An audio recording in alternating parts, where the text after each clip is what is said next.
Cette émission est une présentation du Centre de jardinage Canadian Tire. Que vous soyez novice ou passionné au pouce vert, vous trouverez une sélection de plantes qui conviennent à nos conditions climatiques. Chez Canadian Tire.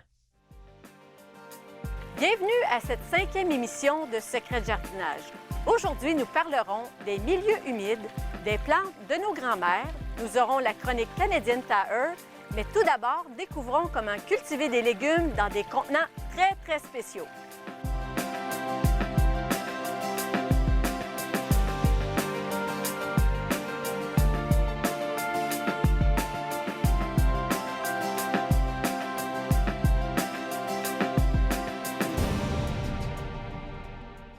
Le goût des bons légumes frais cueillis devrait être accessible au plus grand nombre. Avec André Poirier, on voit comment cultiver des légumes sur de très petites surfaces et en pot.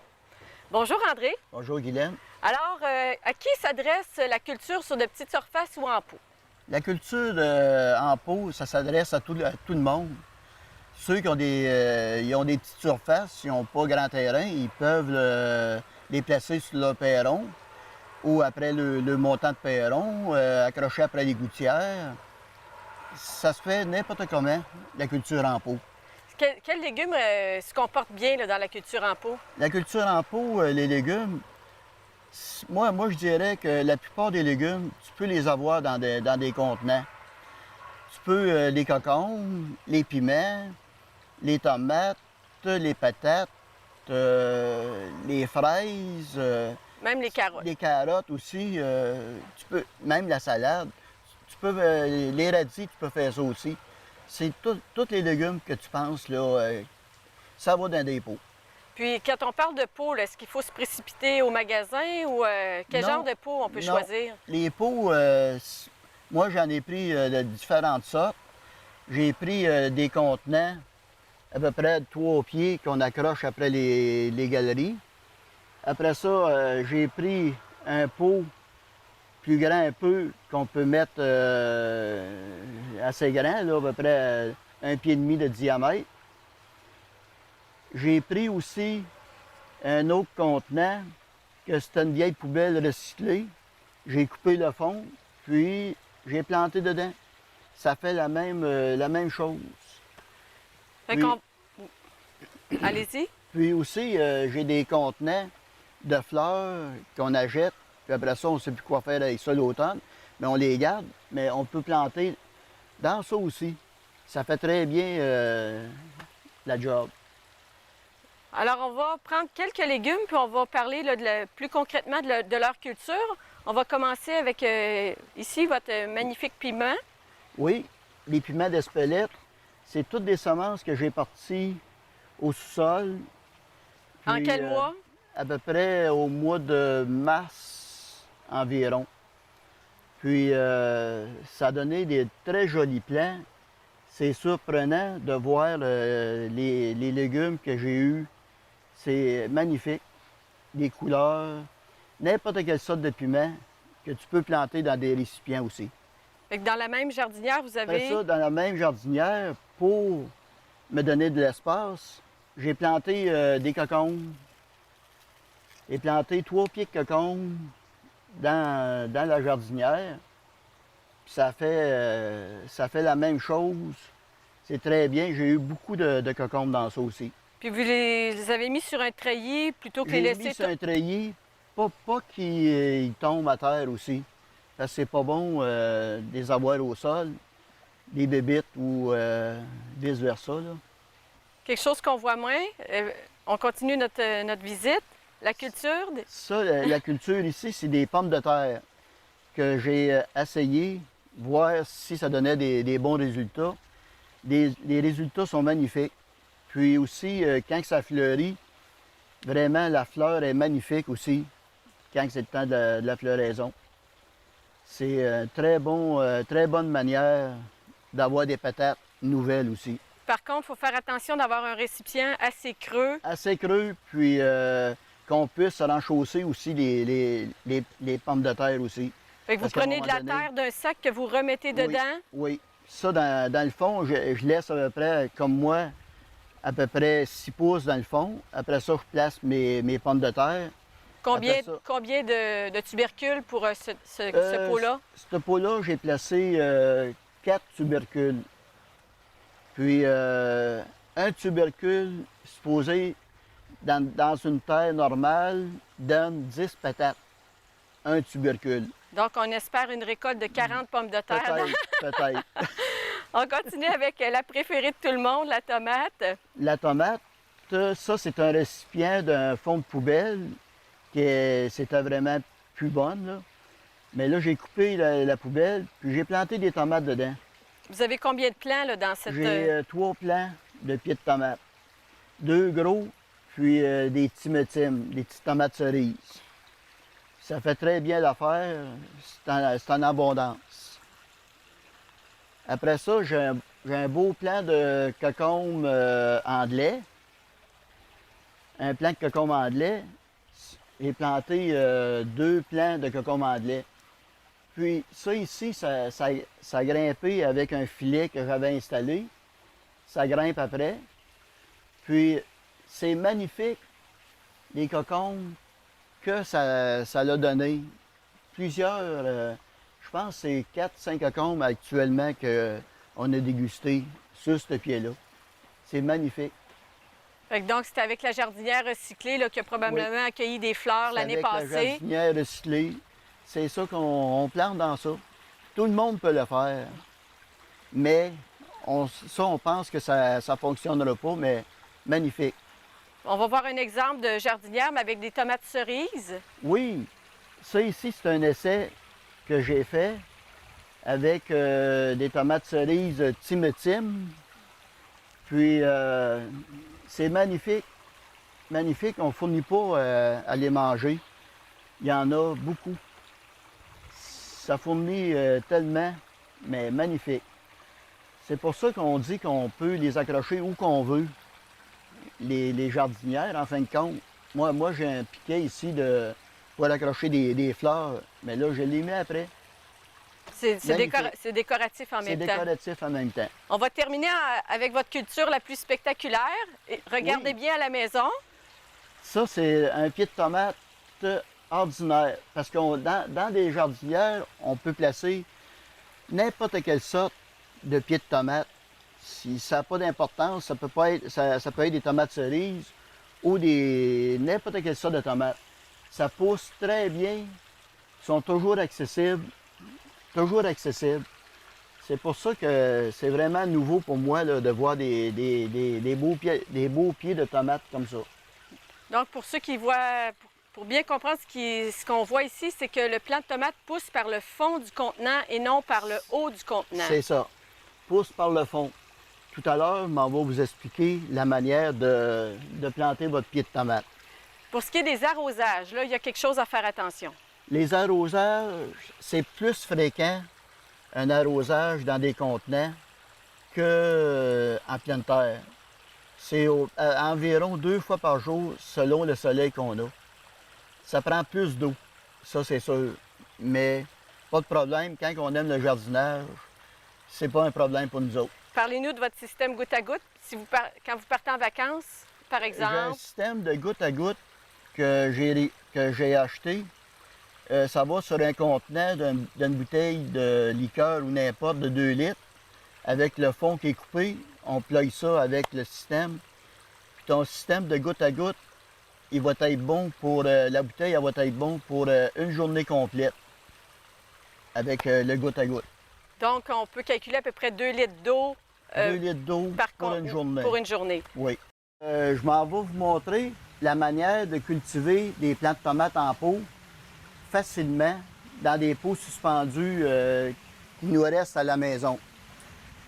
Pour commencer, on enlève le centre du pot, l'égouttement de l'eau habituellement, on l'enlève. Et par la suite, on prend notre pied de tomate à l'envers et on le transperce au fond. On le met au fond du pot, les racines intérieures. Par la suite, on prend du compost qu'on met dedans. à peu près là, un tiers du contenant. Par la suite, on prend aussi la poudre magique. C'est Bionor. Ça, c'est de la poudre de crevettes, puis de crudacées, n'importe quoi. Et on en saupoudre un peu intérieur.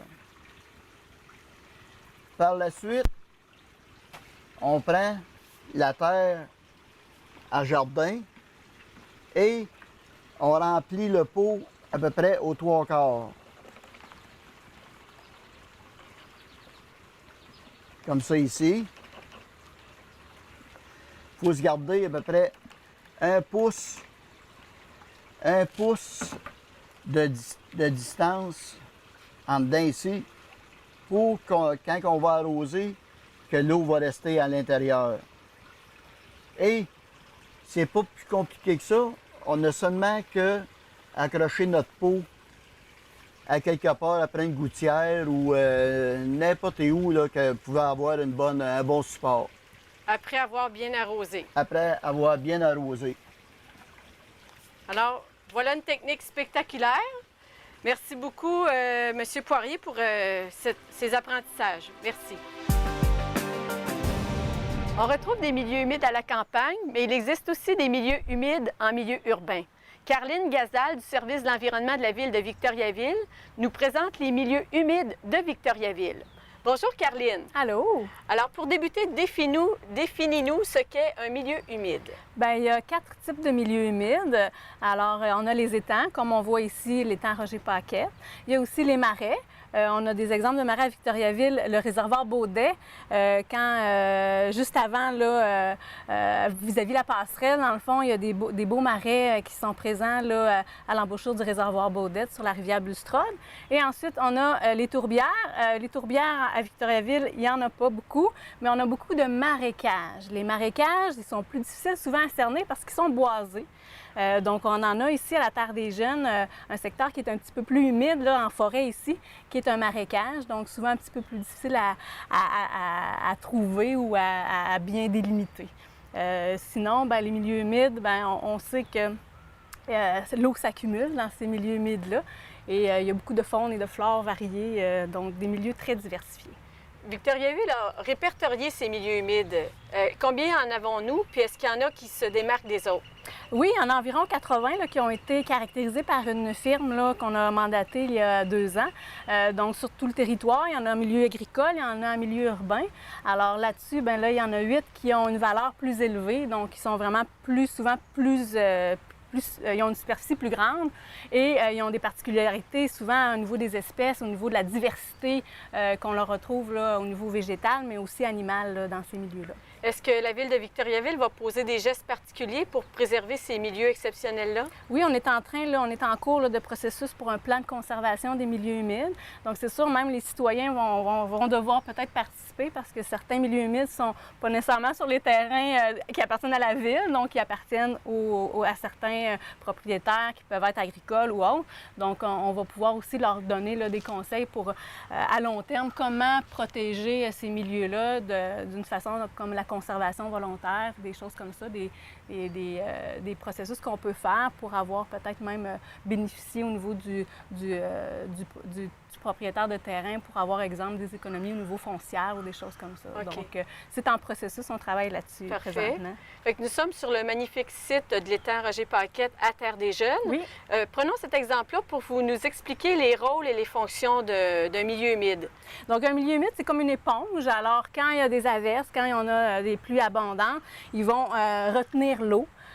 Plus longtemps que si on aurait une surface asphaltée. Alors, on sait qu'en ville ou souvent dans les milieux drainés, l'eau arrive très rapidement aux rivières, donc qui se gonflent. Donc, en ayant plus de milieux humides sur un territoire, on réduit l'érosion qui peut se provoquer parce que les rivières se gonflent et aussi on régénère la nappe phréatique. Donc, en ayant de l'eau qui peut vraiment pénétrer dans le sol, bien, ça va régénérer notre eau souterraine.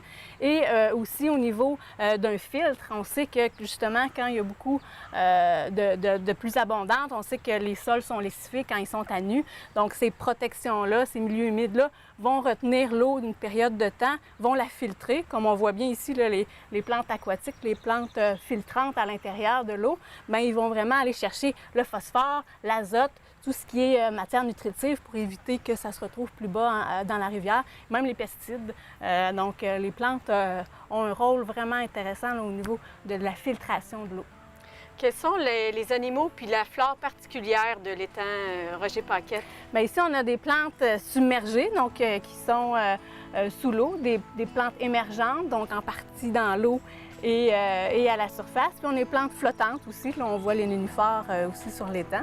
Donc, c'est différents types de plantes qui sont adaptées à chacune à leur milieu.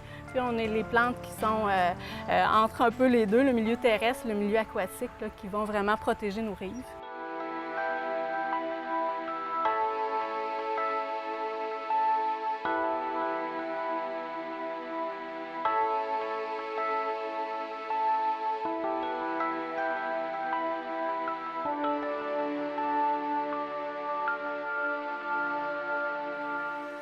Pour les citoyens qui vivent près d'un cours d'eau, s'ils ont des projets d'aménagement, est-ce qu'il y a des choses auxquelles il faut qu'ils fassent attention? Oui, dès qu'on est proche d'un cours d'eau, c'est la politique de protection des rives qui s'applique et c'est la municipalité là, qui gère le tout, qui donne les autorisations en bande riveraine. Donc, si vous êtes près d'un cours d'eau, la bande de protection, c'est 10 ou 15 mètres. Ça dépend de la pente et ça dépend de la hauteur du talus. Mais dès que vous pensez à mettre une remise ou à faire à une coupe d'arbres, exemple, en bande riveraine, il faut vraiment suivre la politique de protection. Alors, c'est de lâcher un coup de fil à la ville puis de dire, bien, j'ai tel projet, est-ce que je peux le faire? Est-ce que j'ai besoin d'une autorisation? Ça se peut que ça soit défendu ou ça se peut que vous ayez besoin d'une autorisation de la ville. Exemple, si vous voulez, votre talus, votre terrain s'en va, il y a des problèmes d'érosion, bien, s'il y a une protection avec enrochement, bien, on a vraiment besoin d'une autorisation de la ville avec des plans d'ingénieurs et tout ça. Donc, c'est vraiment important, là, si vous êtes sur le bord d'un cours d'eau, là, de vraiment vous informer.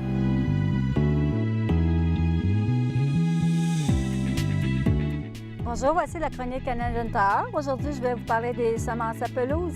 Il existe sur le marché plusieurs modèles de semences à pelouse. Il existe la semence qui va au soleil, à l'ombre et à mi-ombre. J'ai ici en main une semence enrobée d'un ingrédient qui maintient plus l'humidité. Ça a l'avantage de prendre un petit peu moins d'eau, quoique quand on sème une pelouse, il faut quand même mettre de l'eau aussi pour que ça germe bien. Quand votre pelouse est en train de germer, ou même au début, vous pouvez mettre de l'engrais ici, enracineur. C'est un engrais exprès pour quand on sème une pelouse au départ. J'ai ici quelques modèles de semences à pelouse qui servent à réparer les pelouses quand il y a des dégâts par les animaux ou quand il y a eu des insectes dans la pelouse et qu'il faut ressemer dans des spots, comme on peut dire. J'ai ici aussi un autre mélange qui est à base de mousse qui sert aussi à réparer des pelouses. J'espère que mes quelques conseils vous ont aidé à choisir la bonne semence à pelouse. Merci, à la prochaine!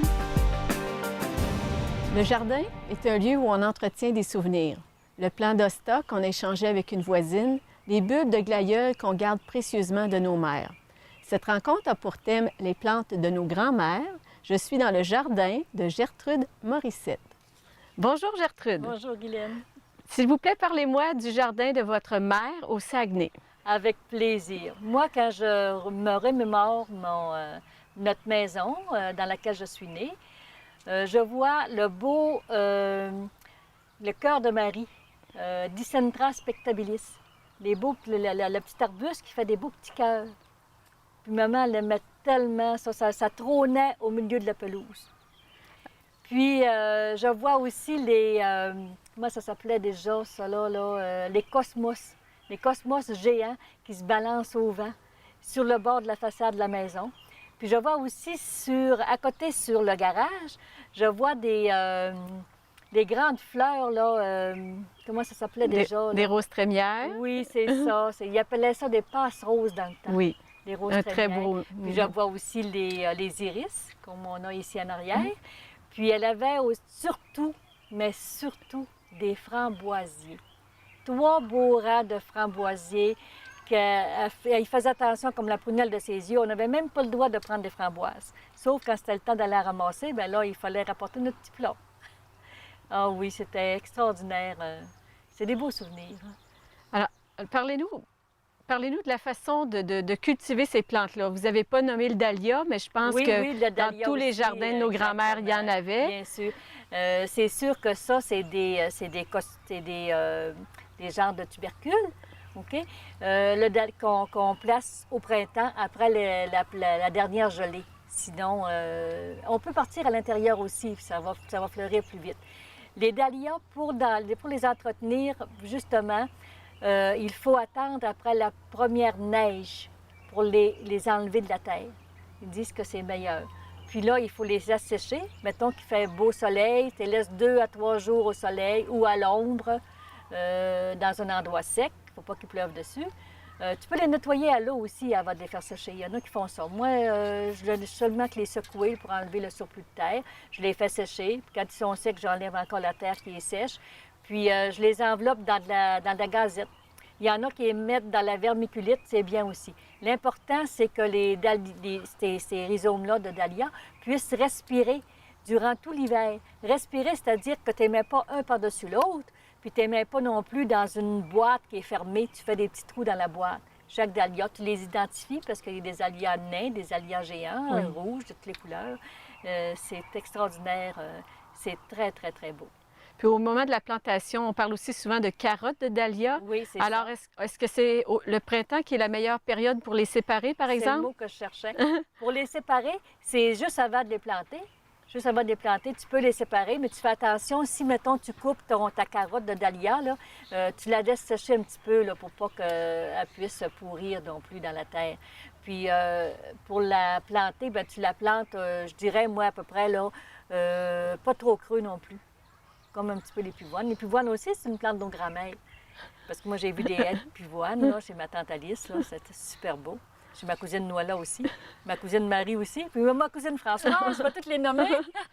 Alors, allons-y avec les pivoines, justement, la culture de la pivoine. La culture de la pivoine est spéciale. Parce que la pivoine, elle n'avait pas à être enterrée trop creux, mais elle avait à avoir du sol riche. Fait que c'est sûr que tu fais un beau trou, tu mets du compost, puis tu t'installes ta pivoine. Ta pivoine, elle est installée là quasiment pour la vie, hein? Parce que tu ne sépares pas ça souvent. Des fois, au mois de septembre, octobre, là, quand elle devient trop grosse, ou pendant avec ta voisine ou ta cousine, en veut une partie, bien là, tu vas t'essayer de la séparer, mais elle peut rester des années et des années à la même place. Puis, tu n'enterres pas le cœur de ta pivoine. Il faut que ça aille à peu près, je ne sais pas, au moins 5, 6, 10 cm maximum, pour que justement elle puisse fleurir. Sinon, si elle est trop creuse, là, elle ne voudra pas fleurir. Il y a une particularité pour la floraison des pivoines. Il y a un insecte qui est associé à la floraison. Oui, c'est ça. Elle va manger le miella, le sucré qu'il y a sur le bouton floral. Puis elle va aider justement à la floraison. C'est exactement. En mangeant ce miella-là, elle enlève la colle. C'est comme une colle. OK. Hein? Fait que c'est sûr que moins tu as de colle sur toi, puis plus tu vas fleurir. Parlons des cœurs saignants. Oh, les cœurs saignants, cœurs de Marie. Les cœurs saignants sont difficiles à séparer. Moi, j'ai essayé d'en séparer, là, puis j'ai pas vraiment réussi. C'est mieux de bouturer les tiges. Puis la culture est-elle relativement facile? Oui, très, très, très facile. Le cœur saignant, ça y prend, mais c'est sûr que lui, il aime mieux un endroit mi-ombragé. Le soleil brûlant du midi, il n'aime pas ça. Il va perdre ses feuilles, il va jaunir, puis c'est mieux à la mi-ombre, même qu'il y ait un peu de soleil du matin. Il préfère le soleil du matin. Okay. D'ailleurs, il adore le soleil du matin, Parfait. le cœur saignant. Et le cosmos? Comment le cosmos, bien, ça, c'est facile. C'est des semis que tu fais. Tu peux en faire à l'intérieur, mais tu peux faire ça directement dans le jardin aussi. Les cosmos, il y en a qui se ressèment d'ailleurs. Hein? C'est une annuelle, premièrement, qui peut se ressemer, mais que tu vas semer toi-même directement dans le jardin. C'est facile. Dans nos souvenirs, on a évidemment aussi des souvenirs des fruits, des petits fruits des jardins de nos grands-mères. C'est vrai, parce que moi, je me souviens, quand j'arrivais chez ma tante Alice, à Maddington Falls, j'arrivais du Saguenay, puis on allait là avec mon père, c'est le frère de mon père. Puis la première chose que je faisais en débarquant de l'auto, j'allais, moi, quand c'était le temps des petits fruits, j'allais manger des groseilles, vraiment acides un peu, là, avec des petites pommettes vertes acide aussi. En tout cas, là, les joues venaient comme, tu sais, toutes... Mais j'aimais ça. Puis la rhubarbe, puis il y avait de la rhubarbe, puis il y avait des fraises, des framboises, même chose, des fraises pour le bonheur, les framboises, les fruits d'automne, le mois d'août, septembre. C'est sûr que ça valait pas nos bleuettes du Lac-Saint-Jean, mais quand même. Pour ce qui est de la rhubarbe, votre mère en faisait des compotes, des confitures? Oui, des confitures. Puis ma tante Alice, surtout, je me rappelle, ma tante Alice aussi, il y avait... Qu'est-ce qu'elle faisait comme dernier dessert aussi? C'était avec de la citrouille. Oh, ça, c'était bon aussi. C'est le dernier dessert de la saison qu'elle m'a dit qu'elle faisait. J'ai parlé dernièrement, là, puis ça m'a rappelé ça. Donc, les potagers avaient souvent des plants de citrouille pour...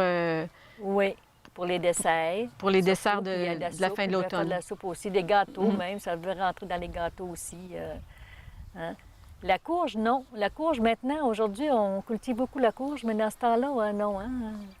Je me souviens pas d'avoir vu de la courge dans les potagers, moi, de ma mère ou de ma tante. Là. Mais ma tante Angèle aussi, qui restait à Jonquière, qui est la sœur de ma tante Alice. Non, la sœur de son mari, c'est-à-dire sa belle-sœur. Elle avait des fraises. Puis quand j'allais là avec quasiment, je dirais pas un champ de fraises, mais plusieurs rangs de fraises, des belles grosses fraises juteuses, là. Ah. Vous savez pas comment elle faisait pour les reproduire? Non, bien, habituellement, c'est des stolons. Ça. Les fraises font des stolons, puis ils font un autre petit pied, puis tu sépares le bébé de la mère. Comme Elle ne rachetait pas ses plants tous les ans? Non. Puis après ça, ils disent que les fraisiers, il ne faut pas que tu laisses ça plus que 3 ans au même endroit. Je ne sais pas si c'est par rapport aux insectes, là, mais moi, j'en ai quelques-uns, là, mais je ne sais pas si je les enlevais de là ou je les installerais, là. Bien, ça fait un beau tour d'horizon des jardins de nos grands-mères. Merci beaucoup, Gertrude. Bien, ça me fait plaisir. Nous espérons que cette émission vous a rappelé de beaux souvenirs. La semaine prochaine, les élèves de Mme Messier fabriquent des nichoirs à oiseaux. Cette émission était une présentation du centre de jardinage Canadian Tire, où vous trouverez les outils pour transformer votre cour et votre jardin. Gants, équipements de protection, matériel amateur pour les projets, paillis, accessoires pour embellir votre cour.